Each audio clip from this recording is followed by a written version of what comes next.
Well, Madeleine, we've come to the end of the series. Yeah, it's Predatory. been quite a journey. Yeah, it's opened my eyes to things I didn't realise. It certainly reaffirmed my belief that we're on the right track, educating people how to make it harder for these offenders to prey on the children. One thing that really came across to me, and I did see this in policing, but it's sort of been reinforced, and you can obviously from your own experience, but the impact it has on victims. It's not a crime, get over it and move on.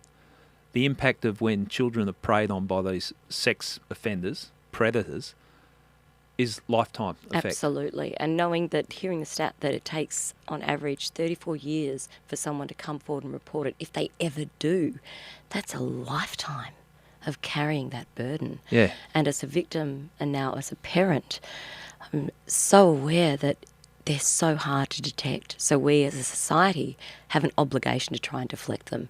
And that starts with not just assuming it's strangers, looking at those closest to you, even your closest friends, and really questioning, do I let them have access to my child? That's what I found interesting in policing, that people always assume the pedophile is going to stand out from the crowd.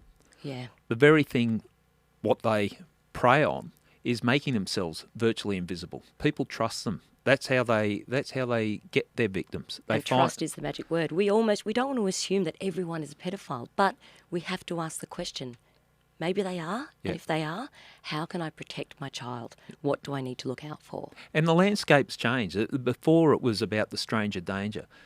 Now it's not a matter of looking after your child at the playground, keeping an eye on your child. What's come out with social media and that has just blown my mind. What's readily available to children. What we're seeing is online. And that's the environment that the predators are looking at now. Absolutely. That's their playing ground. That's their hunting ground. And we have an obligation, because the technology is evolving so quickly, to keep up to speed and to be aware of what our kids are doing online. And look at the people that you allow into your house who are in your closest inner circle. Look for red flags. Avoid high-risk situations. Don't allow your children to spend time alone with another adult. Let's just be honest. It sounds hard. It sounds difficult. And we talk about leaving them alone at the playground, but don't send them off to sports by themselves unaccompanied. Don't say, I don't have time to be in attendance at everything. That means the child should not have access to that activity.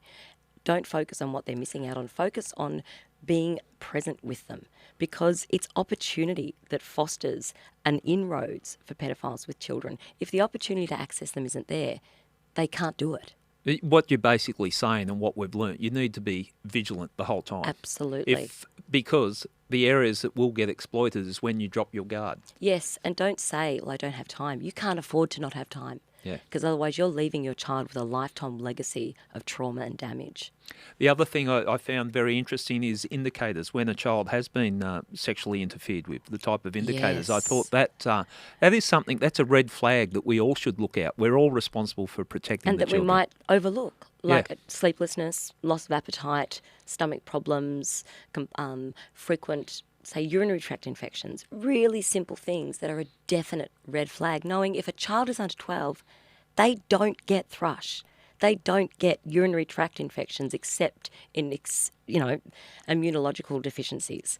Look out for those things, because they're right there in front of us. And the simple thing, if a child doesn't want to spend time with a particular adult, there's possibly a reason. Absolutely.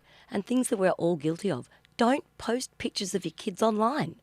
If you have a desk in an office that is frequented by the public, don't have pictures of your home. Don't have pictures of your children or any other personal information readily accessible, because predators are looking for it, and they're patient and they will take their time. And be aware that they groom. They take their time to earn your child's trust, and not just your child, your trust. Well, one simple thing that came up in discussions, you take a photo of your child's first day at school and then post that. Yeah. Everyone that has access to that will know where your child is going to school. Absolutely. And the data points, your child's eye colour, their hair colour, simple things, their name, the name of their pets, the name of their favourite activities, that is crucial, precious information for a pedophile. And trust me, they're going to use it. Yeah. So they're all warning signs. And the other thing that came across throughout the series, and this is what we talked about before we started the series, about people that think something might be going on, but they don't do anything about it.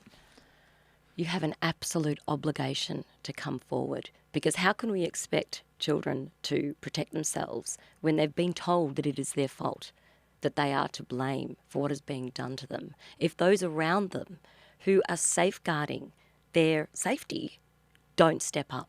Yeah. If you suspect something, come forward. What's the worst that could happen? Yeah, and you can raise this, and that's something that we've got to understand. This is all right to talk about.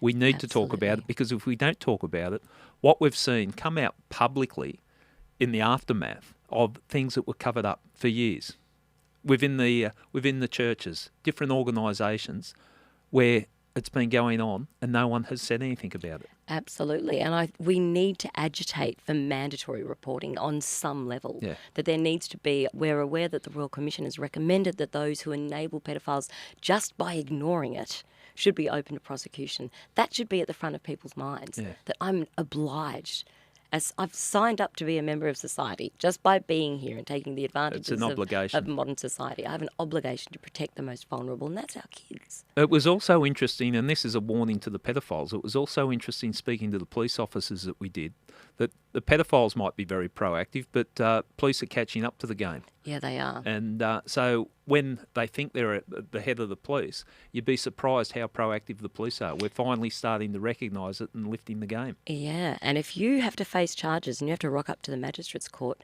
it's a criminal offence. That means the media is allowed to walk in that door, and if they see you there on the stand, they can jot your name down. And once it's out there and it's public knowledge, you're in for it, buddy. There's consequences.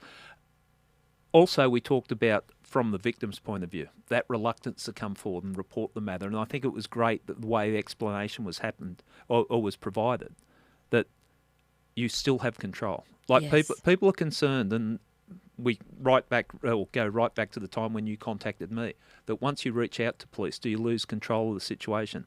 The answer is no. You keep control. You're in control the whole way. And the specialist that you get referred to, just call your local police station. They'll refer you to the specialists in your state or territory. And those people know what they are doing. And they know that at any point, if you want to pull the plug, you can. Feel reassured that they're there to hold your hand and help you to go through this process with as much empathy, respect as possible. They know that it's not your fault. Whatever you have been told, that's a sham, that's a lie. It's designed to keep you a victim. Be a survivor. Stand up. And you mentioned that, being a victim. A lot of people, for whatever reasons, and usually because the offenders put the idea into their minds as young children, that they're to blame for the crime. And that's something that certainly came across very strong, very loud, very clear, that you're the victim in this, you're not to blame at all. So there should be no shame whatsoever if you're being the victim of child sexual abuse. Yes, I carried the cross of sexual abuse for 30 years, and coming forward was extremely difficult, and I understand that, and I empathise with anyone who's found themselves in my shoes, and we know how common it is. But the freedom I feel now as a person, and the affirmation that it was not my fault and that I am not alone, I feel free, Gary. Yeah. I feel free. That's all I can say. And it changes your worldview. And you don't have to hang on to this. You can come forward, and that's I think a way of closing what we've achieved on this. Quite frankly, I wouldn't like to be a pedophile in this day and age. No. There is no statute of limitations, and I'll repeat that, there is no statute of limitations. So if you've committed an offence, and it might be 30 years ago, it might be longer, the police can still prosecute you. And so you should be living in fear if you've committed an offence. I'd go as far as to say, if you've committed an offence and you're hanging on to that and concern, perhaps the courts will look more favourably if you present yourself to a police station and admit the crimes that you've done, because the tide's turning and people are not putting up with this anymore. So if you are a pedophile, you better watch out, because people are coming after you. Yeah, you never know when that knock on your front door is going to come. And your life will be turned upside down. So if you're carrying that guilt because you sexually interfered with a young child years ago, well, that's the price that you've got to pay. And I wouldn't like to be in your shoes in the current environment. We just hope that for everyone out there listening, the aim of this podcast isn't to tell anyone what to do. And at the end of the day, those who are caring for children, it's up to you how you keep them safe. But if we can give you some information, and that has been the aim of this podcast, to help you, to give you a roadmap how to do that effectively and keep kids safe, then that's a win. Yeah, I think so. So I hope people have taken in, and really it's opened people's eyes to this world that people don't like to discuss. And let's start talking about it. Let's start talking about it at the backyard barbecue. Like, if this is a topic, if you've got concerns, in my experience as a police officer, whenever we caught a pedophile, when you start speaking to people associated to that pedophile, they've all said, "Oh, I thought there was something strange about that person." Yeah. Look out for it. And as we wrap up, Gary, I just want to thank you for being from that first phone call. You've had my back the whole way through. And I just want other victims to feel reassured that there are people like Gary out there who will have your back, who will help you and make sure that you get the justice that you deserve. So please listen to what we've said, and if you've got any concerns, come forward. Speak to a police officer and take it from there. Thanks, Madeleine. Thanks, Gary.